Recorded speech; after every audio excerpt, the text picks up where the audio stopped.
बिस्मिल्लाहिर्रहमानिर्रहीम, अस्सलामुअलैकुम। A1 TV की न्यूज स्टूडियो के साथ मैं हूं मोमना मकसूद। नजर डालते हैं हेडलाइंस पर। तोशाखाना केस जल्द समाअत के लिए मुकर्रर करने की दरख्वास्त खारिज। इलेक्शन कमीशन की दरख्वास्त मुस्तरद। सेशन अदालत ने महफूज फैसला सुना दिया। वकील ख्वाजा हारिस ने अदालत को बताया, दरख्वास्त मेरिट पर नहीं, वक्त और पैसे का ज़या है।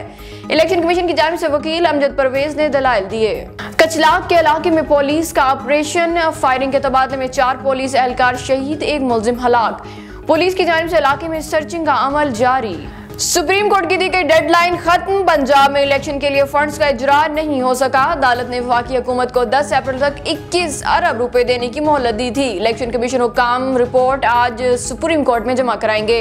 रहीम यार खान में कच्चे के डाकू को काबू करने का मिशन, तीसरे रोज भी पुलिस का ऑपरेशन। डाकू के मुताबिक ठिकाने मुसमार, सैकड़ों एकड़ रकबा क्लियर करार। पुलिस के ताजा दमदस्तों की पेशकदमी भी जारी।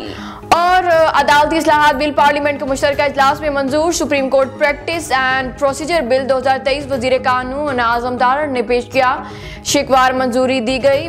बिल दोबारा सदर को भेजा जाएगा। दस्तखत ना किए तो 10 दिन में कानून बन जाएगा।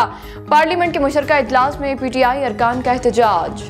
A1 टीवी की न्यूज स्टूडियो से फिलवक्त इतना ही। मजीद खबरों और अपडेट्स के लिए देखते रहिए A1 टीवी। A1 टीवी, सब पे नजर, अंदर की खबर।